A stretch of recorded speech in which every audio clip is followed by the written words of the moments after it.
உலகெங்கு வாழும் இனிய சகோதர சகோதரிகள் அனைவருக்கும் அன்பான வணக்கங்கள். உங்கள் ஆண்டாள் வாஸ்து ஆலோசகர் மலர் பாஸ்கர் சென்னையிலேருந்து.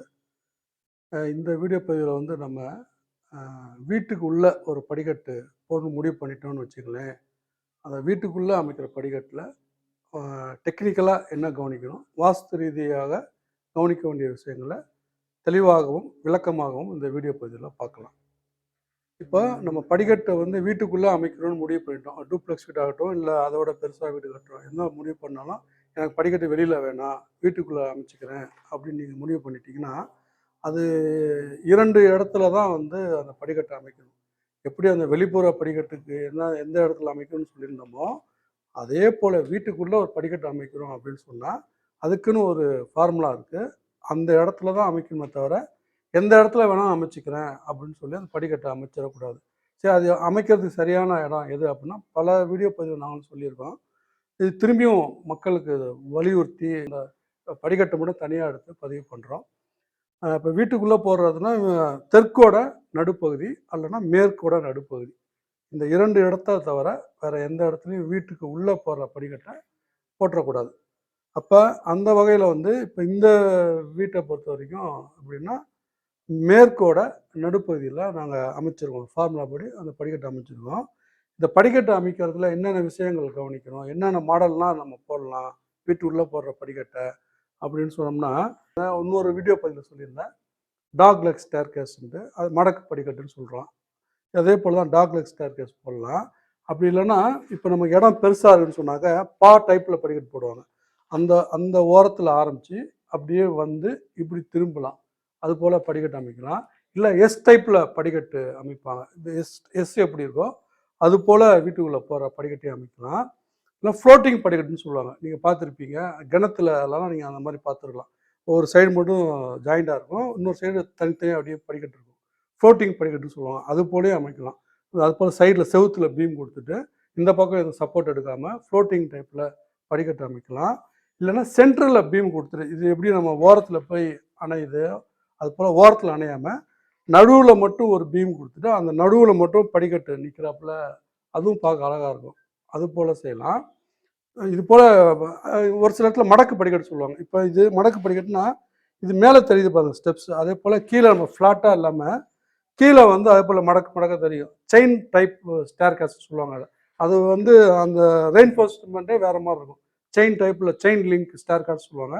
அது போல் கம்பி கட்டி ஸ்டேர் கேஸ் போடும். இது போல் நிறைய மாடல்கள் இருக்குது. நம்ம வீட்டுக்குள்ளே போகிற படிக்கட்டை நம்ம வசதிக்கு ஏற்ப இடத்துக்கு தகுந்தாற் போல் அவங்க கிளைண்ட் எப்படி விரும்புகிறாங்களோ அது போல் நம்ம அழகாகவும் நேர்த்தியாகவும் அந்த படிக்கட்டை அமைச்சு கொடுக்க முடியும். இல்லை இடம் சின்னதாக இருக்குது, 6 அடி 7 அடி தான் இருக்குன்னா இது போல் அந்த டாக் லெக் ஸ்டேர் கேஸை தான் அமைக்கணுமே தவிர வேறு இதில் மற்ற மாடலை கொண்டு வந்தால் இடம் உங்களுக்கு சிரமமாக போயிடும். சரி, இதில் என்ன கவனிக்கணும் அப்படின்னு சொன்னால், இப்போ படிக்கட்டு இப்போ நம்ம இங்கேருந்து ஏறுறோன்னா இப்படி ஏறும்போது இப்படி மேற்கு பக்கமாக இப்படி ஏறி போய் லேண்டு போய் முடியுது பாருங்கள். அது வந்து கிழக்கு பக்கமாக பார்த்து தான் முடியுமே தவிர இதை வந்து நம்ம உள்டாவாக போட்டுறக்கூடாது. நம்ம அங்கேருந்து ஆரம்பித்து மேற்கு பக்கமாக போய் முடிகிற மாதிரி அமைச்சிடக்கூடாது. அப்போ அதே போல் தெற்கு பக்கம் போடுறோன்னா இப்படி தெற்கு பக்கமாக ஏறி வடக்கு பக்கமாக தான் வந்து லேண்ட் ஆகணுமே, அப்படி தான் அமைக்கணுமே தவிர இதை மாற்றி அமைச்சிடக்கூடாது. அது வந்து மிகப்பெரிய ப்ராப்ளத்தை கொடுக்கும் அந்த வீட்டில். இதை கவனித்து எப்படி ஏறணும், எப்படி போய் லேண்டிங் பண்ணணும், அதை கரெக்டாக தெரிஞ்சுக்கிட்டு அது போல் தான் அந்த படிக்கட்டு அமைக்கணும். இதில் வந்து அடுத்து வந்து இப்போ லிஃப்ட் அமைக்கிறோம், நீங்கள் படிக்கட்டு வீட்டுக்குள்ளே தான் லிஃப்ட் வரும், அப்போ லிஃப்ட் எங்கே அமைக்கிறது அப்படின்னு சொல்லி கேட்டிங்கன்னா, எப்படி 2 இடம் நமக்கு படிக்கட்டு எடுத்துருக்கு உகந்த இடம்னு சொன்னோமோ, தெற்கோட நடுப்பகுதி மேற்கோட நடுப்பகுதி, இப்போ இடம் அதே போல் பார்ட் டைப் நான் படிக்கட்டு போடுறேன் பெருசாக இருக்குது அப்படின்னு சொன்னால் சுற்றிலும் படிக்கட்டு போட்டு அந்த நடுவில் தான் லிஃப்ட்டு வைக்கணுமே தவிர லிஃப்ட்டை ஒரு இடத்துலையும் படிக்கட்டை ஒரு இடத்துலையும் வந்து அமைச்சிடக்கூடாது. அது ஒரு வீட்டுக்கு 2 படிக்கட்டாக வேலையை செய்ய ஆரம்பிச்சிடும். அது போல் பண்ணக்கூடாது. படிக்கட்டு எங்கே இருக்கோ அதுக்கு நடுவில் தான் லிஃப்ட் வைக்கணும். இல்லை எனக்கு வந்து இடம் பெருசாக இல்லை, சின்னதாக தான் இருக்குது, சின்ன லிஃப்ட் தான் போகிறோம் அப்படின்னா, இப்போ இந்த படிக்கட்டு இருக்குன்னா இந்த படிக்கட்டு பக்கத்துலேயே அதை ஒட்டினாப்புலேயே ஒரு லிஃப்ட்டு போடலாமே தவிர இதை மாற்றி எடுத்து போட்டுறக்கூடாது. லிஃப்ட்டு தானே நம்ம வசதிக்கு வச்சிடறமே அப்படின்னு சொல்லிட்டு. அதுக்கு அடுத்து என்ன தவறு பண்ணுறாங்க படிக்கட்டில், இப்போ நான் வீட்டுக்குள்ளே நான் ஆக்சஸ் பண்ணுற மட்டும் வீட்டுக்குள்ளே படிக்கட்டு வச்சுக்கிறேன். இப்போ வெளியால் வந்தோன்னா வீட்டுக்குள்ளே வந்து போகிறதுக்கு சிரமமாக இருக்குது, அதனால வெளியில் ஒரு ஸ்டேர் கேஸ் போட்டுக்கிறேன், 2 ஸ்டேர் கேஸாக போட்டுக்கிறேன் அப்படின்னு சொல்லி நிறைய இடத்துல பண்ணுறாங்க. என்கிட்டயும் ஐடியாவும் கேட்குறாங்க. அதுபோல் 2 படிக்கட்டு போட்டு வீடு கட்டக்கூடாது. ஒன்று போட்டால் உள்ளே போடணும், இல்லை வெளியில் போடணும் முடிஞ்சு இது 2த்தையும் அது ஒரு பாதிப்புகளை 2 படிக்கட்டு உள்ள வீட்டிலலாம் ஒரு விதமான பாதிப்பை சந்திக்கிறாங்க. அது வந்து நமக்கு அந்த மாதிரி பாதிப்பு எதுவும் நம்ம வீட்டுக்கு வரக்கூடாதுன்னு வச்சிங்கன்னா 2 படிக்கட்டு போடாதீங்க. ஒன்று போட்டால் உள்ளே போடுங்க, இல்லை வெளியில் போடுங்க. இல்லை அட்லீஸ்ட் இல்லை எனக்கு வெளியில் வேணும் அப்படின்னு சொன்னீங்கன்னா வீட்டுக்குள்ளே கீழேருந்து ஆரம்பிக்கிற படிக்கட்டை வீட்டுக்குள்ளே போட்டுட்டு வெளியில் போகிற படிக்கட்டை போட்டு தரையை தொடாமல் மேலே வேணால் வெளியில் போட்டுக்கலாமா ஒழிஞ்சு கீழே இருந்தே 2 படிக்கட்டும் நீங்கள் வெளியில் ஒன்று உள்ளே ஒன்று போட்டு எடுத்துகிட்டு போயிடக்கூடாது. அது வந்து ரொம்ப பாதிப்பை கொடுக்கும். அதை உள்வாங்கி நீங்கள் பண்ணுங்கள். அடுத்து படிக்கட்டில் பண்ணுற தவறு என்ன பண்ணுவாங்க, இடம் சின்னதாக இருக்குன்னு இப்படி செங்குத்தாலாம் போட்டு பண்ணுவாங்க. அப்படிலாம் பண்ணக்கூடாது. நம்ம கால் வைக்கிறதுக்கு தகுந்தாப்புல தான் நீங்கள் அந்த இது உயரத்தையும் இந்த உயரம் வந்து 6 அங்குலம்னா 6 அங்குலம் தான் இருக்கணும். இதை கால் வைக்கிறது 10 அங்குலம்னா 10 அங்குலம் தான் இருக்கணும். இந்த 10 அங்குலத்தை வந்து பெருசாக்கலாம், இதை வந்து குறைக்கலாம். இப்படி தான் பண்ண முடிஞ்சு இதை அதிகமாகவும் இதவும் குறைக்கவும் உயரத்தை அதிகப்படுத்தி கால் வைக்கிறத வந்து குறைச்சும் பண்ணிடக்கூடாது. ஏன்னா நம்ம ஏறி இறங்கிறதுக்கு ரொம்ப சிரமம் கொடுக்கும், முட்டி வலிக்க ஆரம்பிச்சிடும், அதில் வந்து தடுமாற்றங்கள் வர ஆரம்பிச்சிடும். இப்போ ஏன் அப்படின்னா இதெல்லாம் நம்ம மைண்டு ஒரு செட் ஆகிடும். ஒரு கால் வைக்கும்போது அதே அளவு தான் காலத்துக்கு வைக்க தோணும்.